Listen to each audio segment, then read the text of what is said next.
प्यारे दोस्तों, अस्सलाम वालेकुम। आप देख रहे हैं इरफानी नेटवर्क यूट्यूब चैनल और मैं हूं मोहम्मद इरफान, झारखंड। दोस्तों, बकरीद अनकरीब है और बकरीद से पहले ऐसी खबरें निकलकर सामने आ रही है जो मुसलमानों को चिंता में डाल देगी। प्यारे दोस्तों, आज का वीडियो स्टार्ट करें उससे पहले आपसे अदबन गुजारिश करना चाहेंगे दोस्तों, अगर आप पहली बार मेरे यूट्यूब चैनल इरफानी नेटवर्क में विजिट कर रहे हैं तो जल्दी से चैनल को कर लीजिए सब्सक्राइब, साथ ही साथ बेल के बटन को ऑन कर दें, ऑल नोटिफिकेशन के ऑप्शन को दबा लें। दोस्तों, मुसलमानों का एक अहम और एक बड़ा त्यौहार ईद उल ज़ुहा बकरीद अनकरीब है। और दोस्तों, इस बकरीद में क्या होता है तो दुनिया जानती है, ज़माना जानता है। वो मुसलमान जिनको अल्लाह तबारक व तआला ने धन दौलत दे रखा है, वो अपने और अपने अहलो अयाल के नाम से बकरीद यानी कुर्बानी करते हैं, जानवरों को अल्लाह के राह में कुर्बान करते हैं। प्यारे दोस्तों, अब इससे कि कुछ ही दिनों के बाद बकरीद है, कुर्बानी है, बड़ी खबर निकल कर सामने आ रही है। अचानक से दोस्तों, पशु प्रेमियों का पशु प्रेम जाग गया है। जानवरों का मोहब्बत इनके अंदर उबाल मारने लगा है, चूँकि त्यौहार मुसलमानों की आ गई है। दोस्तों, बड़ी खबर और बुरी खबर बताने से पहले आपको एक जानकारी दे देना चाहते हैं दोस्तों कि पूरे दुनिया के अंदर अगर जो मांस का जो व्यापार होता है, गोश्त का जो व्यापार होता है दोस्तों, मीट का जो व्यापार होता है, उस व्यापार में भारत चौथा स्थान रखता है। यानी दोस्तों, देश को मांस के व्यापार से, मीट के व्यापार से एक भारी भरकम पैसे की प्राप्ति होती है, धन की प्राप्ति होती है। और यही वजह है दोस्तों, वर्ल्ड वाइड भारत का स्थान मीट जो होता है, मीट, उसके एक्सपोर्ट में दोस्तों, उसके व्यापार में चौथा स्थान भारत का है। यानी आप समझ सकते हैं कि तरह तरह के जानवरों का जो मांस क्रय विक्रय किया जाता है, खरीद फरोख्त किया जाता है, उसमें भारत का चौथा स्थान है और भारत इससे बहुत ज़्यादा पैसा भी कमाता है। लेकिन दोस्तों, ध्यान रखने की बात यह है कि इस तमाम तरीके के जानकारी के अंदर, जबकि सालों भर मांस का जानवरों को काटा जाता है, ज़िबा किया जाता है, उसका व्यापार किया जाता है और उससे सरकार को धन की प्राप्ति भी होती है, लेकिन इसमें कोई भी पशु प्रेमी आवाज़ नहीं उठाता है।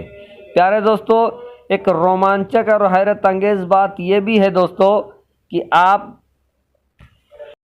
भारत के अंदर मीट कारोबार यानी बड़े जानवरों के मांस के व्यापारी और बड़े बड़े जो उसके समझिए कि फैक्ट्रियां हैं दोस्तों, अगर आप टॉप 10 फैक्ट्रियों का पता लगाएंगे कि जहां से सबसे ज़्यादा मीट का व्यापार होता है, मीट काटा जाता है, जानवरों को काटा जाता है और उसका गोश्त का व्यापार किया जाता है, विदेशों में भेजा जाता है, विदेशों में भेजकर भारी धन की प्राप्ति की जाती है, तो आपके होश उड़ जाएंगे दोस्तों। यूं तो बड़े जानवरों और दूसरे जानवरों के लिए मुसलमानों को बदनाम किया जाता है, मुसलमानों को मारा पीटा जाता है, लेकिन हकीकत तो ये है दोस्तों कि मुल्क हिंदुस्तान में जो टॉप 10 फैक्ट्रियां हैं, कंपनियां हैं मीट व्यापार के, उनके मालिक कोई मुसलमान नहीं बल्कि गैर मुस्लिम है। और ये फैक्ट है दोस्तों।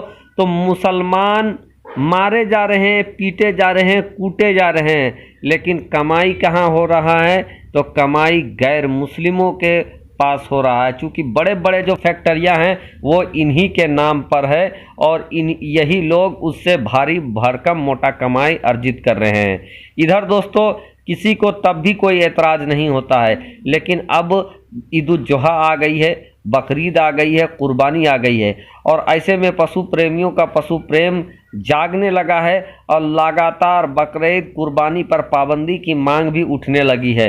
दोस्तों, ऐसे में जब कई पिछले सालों में बकरीद फीका रहा, क्योंकि बकरीद के मौके पे दोस्तों महामारी छाया हुआ था और इस महामारी की वजह से करीबन बहुत सारे लोगों को, लाखों करोड़ों लोगों का व्यापार छूट गया।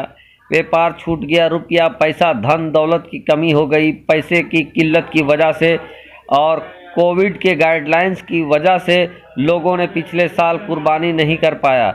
लेकिन दोस्तों अब जबकि कोविड की रफ्तार धीमी हुई है, लोगों को ये लग रहा था कि इस साल वो बकरीद आसानी के साथ कर लेंगे, लेकिन उससे पहले दोस्तों पशु प्रेमियों का पशु प्रेम जाग गया है और लगातार सरकार को खत लिखा जा रहा है कि धर्म के नाम पर पशुओं की बलि को अमान्य करार दें, इस पर प्रतिबंध लगाएं, रुकावट लगाएं।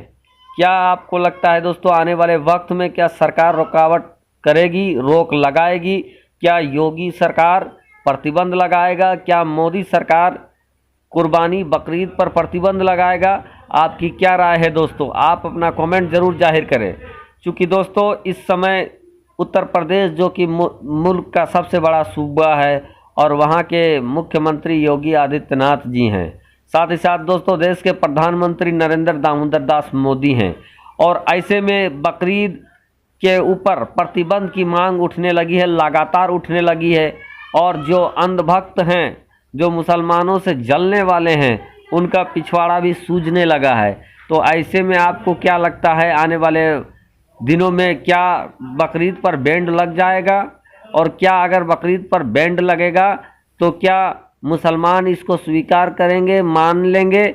आप अपनी राय जरूर दें।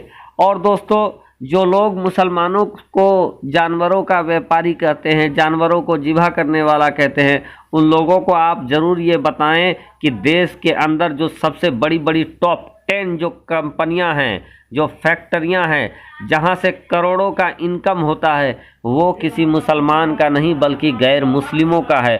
और दोस्तों डीप में अगर आप जाएंगे तो उन जाति वालों का नाम आएगा जिनका नाम सुनकर आप चौंक जाएंगे। तो मैं जाति धर्म की बातें ज़्यादा करना नहीं चाहता हूं, इसीलिए मैं नाम नहीं बता रहा हूं दोस्तों, वरना मैंने देख रखा है, पढ़ रखा है किन लोगों का है और उनके मालिक कौन कौन है। तो आप चाहें तो आप गूगल में भी सर्च कर सकते हैं, वहाँ भी आपको मिल जाएगा। तो दोस्तों मुसलमान तो सिर्फ मारे पीटे सताए जा रहे हैं, लेकिन अगर कमाई इन मीट से अगर कोई कर रहा है तो वो गैर लोग ही कर रहे हैं। प्यारे दोस्तों